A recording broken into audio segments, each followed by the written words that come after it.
Hello, Fruity friends. My name is Sam and welcome to my channel, So Let's Sparkle with Sam. And welcome to week 2 of Feeling Fruity. So, quick reminder, for the next 4 weeks, I am going to be doing a weekly on a Thursday So Fruity video that's all about my fruity makes for June, all in the spirit of hashtag So Fruity 26, which is a wonderful Instagram challenge run by the lovely Yvette at Blossom Sandwich. So I have gone through all of the rules in my last week's episode, so if you want to have a little recap, then don't forget to go back and watch that. But this week is all about the things that I have been making in my studio and some more plans for everything fruity that I have got going on this week. So yes, thank you for all your lovely comments. And can I just remind you, I am now very close to my 8,000 subscriber target. So if you can find it in your heart to give this video a thumbs up and subscribe if you haven't already, I would really appreciate it. And I have been loving all of the comments about ideas of what I should make with my fruity fabrics. So yes, today I am wearing one of my absolute favourite fruity makes. I am wearing my Tilly and the Buttons Frida shirt with the lovely cherry trim, the kind of summer picnic gingham placket, and this lovely little embroidered strawberry detail that was on a duvet cover. Can you believe it? The things that you can make with duvet covers.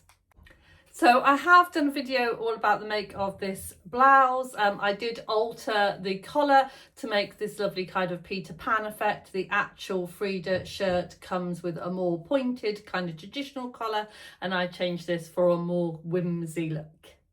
So let me crack on with the very first fruity make. So when I started June, I imagined dresses, tops, fruity outfits of all kinds. I did not imagine that my first finished fruity project would be a toilet roll holder. Yes, folks, you heard it here. A toilet roll holder. So, but do you know what? It's a great project because I solved a problem. And you know me, I like to solve problems with sewing. It's what I love to do. So here in the Sparkly studio, we have a separate loo, which is great. It's in fact a full separate bathroom. It has shower room, sink, toilet, but no storage whatsoever, which is a bit of a problem. And for a while I used to kind of store, because the shower's obviously not used because, you know, people only tend to use the loo and use the room to get changed in when they're trying things on. So I did store a few bits and pieces in the shower. I didn't like the look of that, so I decided that I didn't want to do that anymore. I've got a very small shelf on the top of the mirror where I put kind of like smelly stuff for spraying and, you know, bits and pieces that you need, refilled soaps and things that you need in a bathroom. But there was nowhere where I could put spare toilet rolls. Now there's nothing worse, is there, when you go, I mean, I do service the toilet every single time that the studio is used and I make sure it's clean and ready to go, but I don't always check toilet roll. It's not something that I always remember to check, so I always like to make sure that there are spare rolls in that loo, but there was nowhere to put them. So I came up with this. It's got a little hanging hook handle and then a zipper that comes all the way down, and you get not one, not two, but 3 toilet rolls in there. I mean, I can't ever imagine going through 3 toilet rolls in a day, even in a week in the studio. So it's plenty enough. I use I do not get paid for this is not a plug, but I use the Who Gives a Crap toilet paper because I find that it's really economical. It comes wrapped in paper, so there's no plastic wrapping. We get the kind of the big bumper 48 rolls, which means that they work out very good price, and yeah, and it's also nice and soft. But even though they're individually wrapped, I didn't want them sat in the kind of bathroom because I want people to look at pretty things when they come into the studio, not rolls of toilet paper. So this now hooks on the back of the door, and yeah, the toilet paper is inside and easily accessible. Sounds like a really boring thing, but actually I think a lemon loo roll holder is like the best thing to have in a sewing studio. So yes, so first things first, how I came up with this idea, what I decided to do. So the first thing I did was I made a little prototype.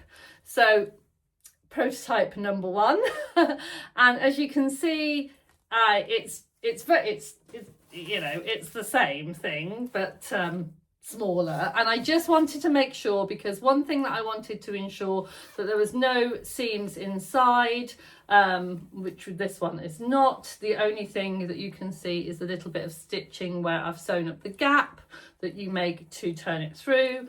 And also I wanted to figure out, because obviously I needed the toilet rolls are quite fat, I needed them to fit in, so I needed this pleat detail here, which you can see a bit more clearly. So as you can see, these pouches, they fold flat, but they pleat open to make them wider. So yeah, so this is where I kind of came up with the idea, and then I just sized it up to the right size. And then I thought, oh, these are quite handy. So I made another one. So I've now got 2, and these hang above my cutting table, and they have a rotary cutter in, because I found that having the rotary cutters out on the table was annoying me.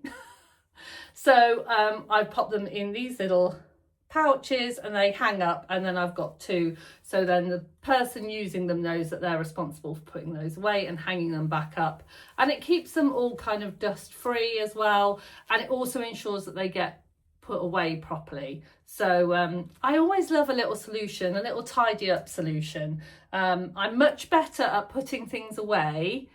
My ADHD brain is much better at putting, if there is a place for it to go. So if there is somewhere where it actually lives, then I'm okay with putting it away. I'm not very good if I'm the one that has to make the decision of where it's going to go. I hope that makes sense. So yeah.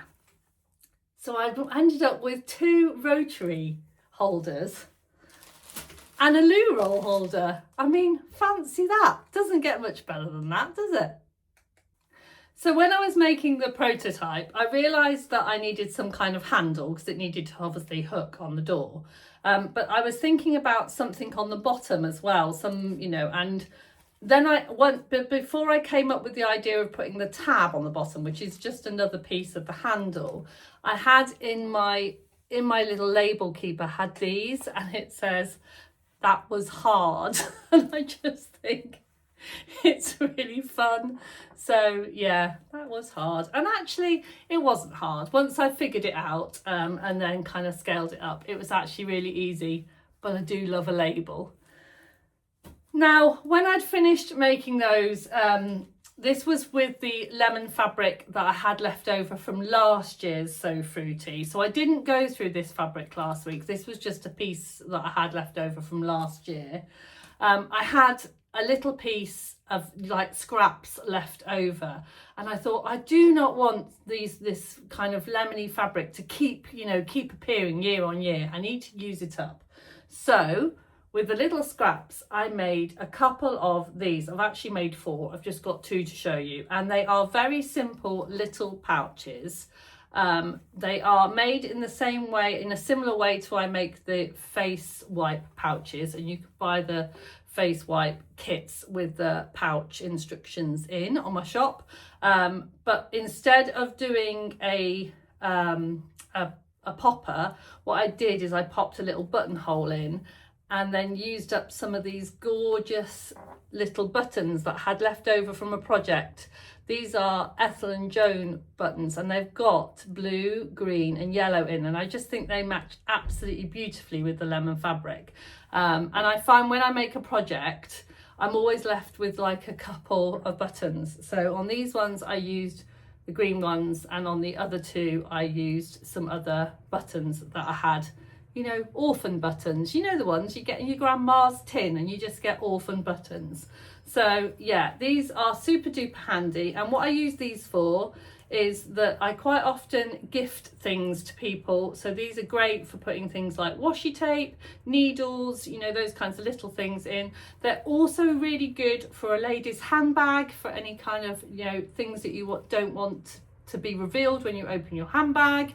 And they're also great for if you're giving paper money to people and you don't want to give them just the money, so you can just pop in a little gift bag. So they look like little gift bags, and they're super cute, aren't they? So yeah, don't forget #SewFruity26. You can put these on Instagram. You can do your entry anytime you like in June. So my job for today is to pop these up as my first entry. I'm going to enter them all together as one entry because they are quite small projects, and I don't want to inundate poor Yvette with hundreds and hundreds of fruity makes. So yeah, this is going to be my first entry for So Fruity. My lemony loo roll holder, my lemony rotary cutters, and my little lemony gift bags. So on to the next one, my chocolatey fabric dilemma. So thank you to everybody that popped up comments for what I can use this gorgeous chocolatey fabric for.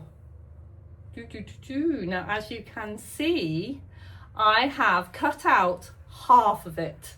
So half of it I have made a decision, but I'm not going to share it with you yet. I'm going to show you that next week. So I've cut out half of it and I'm going to make a lovely chocolatey make for the kitchen. There's a clue for you. But I've still got another metre and a little bit left over. So keep your ideas coming for that chocolate fabric, because you know, I love your fruity fabric ideas. Right, now on to the main event, as it were, the perfect pairing. So a lot of you were very, very excited about what was going to be made with the Pear fabric, particularly the Pear canvas. Now, I know I said that I'd decided on the Heroin jeans by Merchant & Mills, but if you've been here for any time at all, that you will know that my name is Sam and I like to change my mind regularly. So it is real life, it's real sewing, and after thinking about it a little bit more, I've had a little bit look through my pattern collection, and also I tried on all of my different trousers that I own, my me-made trousers, and I remembered something. Now, I remembered this. Now, this is the Falconer trousers by Helen's Closet, and I made these last year in a lovely little session that I did with the lovely Thready Set Go, run by the lovely Hayley, and I made the shorts, and they were absolutely brilliant. But I'd made the shorts. They were a brilliant fit. They were lovely to wear, and then it just, I don't know, I just never made the trousers. My intention was, I think I even had fabric ready to go, but I never actually followed through and made up the real thing. Well, apparently #SewFruity is not just about using fruity fabrics. It's also about revisiting those forgotten sewing plans, because hey presto, I have now decided that this is going to become my full version of this, the Falconer Pants. I did have to do a few bits of tweaking on the pattern pieces, which I have already done. The only thing I'm left to do is, because I made the shorts last time, I didn't make the full length trousers. I know I have got to shorten them, because I think the inseam is something like 31 inches and mine's something like 28.5. I've got a long torso and little legs, so I will need to change those. And then I think that the pattern pieces will all fit beautifully on this lovely 2 metre piece of cotton canvas. Yeah, so I'm going to be getting on with these. Now, the reason why the Falconers make so much sense to me is that I already know that the fit works. I've done all of the hard work on the fitting. It gives me the chance to finally make the full length version, and I think the shape will look fabulous in this Pear canvas. And the best thing is that I will still be able to use this lovely Pear contrast. So I'm going to be using this for any pocket bags or any bits and pieces that need to be going into the trousers, and then whatever's left I will then go on to make the shirt of my choice. Now I'm in an erring about making another kind of more whimsical shirt like this one, but with the Pear fabric, but I've kind of been there, done that. So I think what I want to do is make another Seneca shirt, the French Navy shirt. It's much more structured. I wore it yesterday. I'll try and see if I've got a picture of it, with a pair of lane pants, and I really loved the look. So yeah, it will still be a beautiful Pear pairing, but with the Falconers instead of the heroin jeans. So yeah, so don't forget to tune in next week to find out what I've been doing with my fruity jeans. So another fruity thing that I really want to share with you is that on Wednesday, the 17th of June, I am putting on a Sew Fruity session over on my Social Sparkles, on my Zoom sessions. So if you go on to sewletsparkle.com, oh, excuse me, I think that is the rubbish being collected outside. So if you go to sewletsparkle.com, it's real life here, folks, and have a look on my Social Sparkle page, you can book on to any of my Social Sparkle sessions. And on Wednesday, the 17th of June, I'm having a special one. If you are one of my subscribers, my super sparklers, then you get that absolutely free.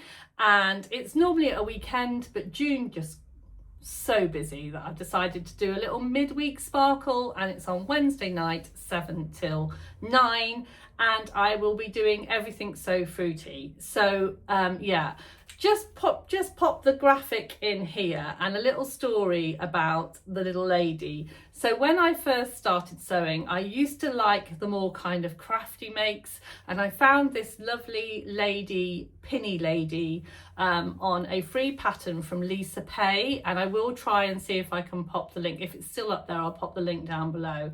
It's one of my favorite things to make. It's one of those real mindful makes. And yeah, and this lovely fruity lady, yeah, it just makes me, it makes me think of those kind of very early times of me sewing and really enjoying the craft. I made those pinny ladies over and over again, and I still make them from time to time, and I just really love that project. And I love that project because it taught me so much about sewing. So yeah, sorry, I'm just sharing a bit of nostalgia because, you know, I love sewing, and that is my story. So I'll be sewing up one of my fruity projects at that session. Everyone is welcome, and it doesn't have to be a garment. It can be a bag, apron, accessory, anything fruity you like.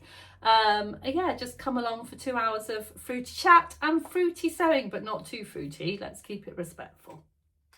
So I think that's all for this week. Next week, hopefully I'll have some fruity jean progress to show you, although knowing me, I'll probably get distracted and come up with another fruity themed project. Who knows? I hope you get some time to sew something fruity, or even something just for you this week. Take care, lovely ones. Don't forget to sparkle. Bye for now.